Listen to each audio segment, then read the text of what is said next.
আমাদের জমিতে বালি দেওয়া হয়ে গেছে। এখন যে যার মতো করে বাড়িঘর উঠবে বা যা ইচ্ছা করবে যাদের জমিতে, তো সেজন্য আজকে ফাইনাল একটা মাপ দেওয়া হবে।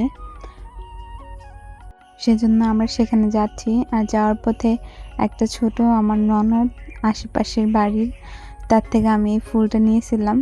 তো নিয়ে এই ফুল যেহেতু পাইছি, ঢং তো করার লাগবে মাস্ট। ফুল পাইলেই ঢং করার লাগবে, এটা মেয়েদের স্বভাব। তারপরে ফুলটা নিয়ে অনেকক্ষণ ঢং করে তারপরে চলে গেছি আমরা। তো ব্রিজের ওইখানে গিয়ে আবার সেই ফুল নিয়ে আরও কিছুক্ষণ ঢং করলাম আর কি। ফুলটা নিয়ে গান গাইতে গাইতে তারপরে পানিতে ফেলে দিছি। যে ফুলটা এভাবে রাখলে এমনিতেই নষ্ট হয়ে যাবে, কালো হয়ে যাবে, তো পানিতে আমি ফেলাই দিই, পানিতে কিছুক্ষণ ভালো থাকবে।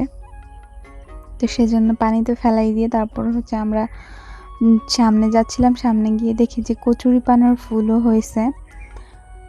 এখানে প্রচুর পরিমাণ কচুরিপানা, যেহেতু চারপাশে বিল, এজন্য। আর এই রাস্তাটা এখন আবারও ইট দিয়ে তারপর আবারও ডলে দিচ্ছে সুন্দর মতো। ব্রিজ থেকে এইখানে আসতে বেশিক্ষণ লাগে না। তো আমরা আসার পরে দেখলাম যে মাপামাপি শুরু হয়ে গেছে। আমাদের পাশের যারা জমি কিনছে তাদের জমিটুকু আর আমাদের জমিটুকু উনি মাপা দিয়েছে। ওই যে যিনি মাপছে উনি ওনার জমি, ওনার থেকে আমরা কিনছি। তারপর আব্বু এই যে পিলার গাড়ি দিতেছে যাতে চিহ্ন থাকে। এতদিন পিলার গাড়া ছিল না, আর যেটা ছিল ওটা বালিতে বন্ধ হয়ে গেছে, নিচেও গাইড়ে গেছে। সেজন্য আবারও একদম রাস্তার সাইডে দিয়ে দিচ্ছে যাতে চিহ্ন দেওয়া যায়, যে যার মতো তার পাশাপাশি বেড়া দিতে পারে সেজন্য। আর জমি জমার ব্যাপার এভাবে শক্তপোক্তভাবে সব কিছু করে রাখাই ভালো, কারণ এগুলো নিয়ে শুধু ঝামেলা হয়। মানে শুধুমাত্র আমাদের ক্ষেত্রে না, সবার ক্ষেত্রেই হয়। আর সেজন্য লাস্ট বারের মতো মাইপা তারপরে পিলার গাইড়ে দেওয়া হয়েছে। এখন আর সমস্যা হবে না মনে হয়।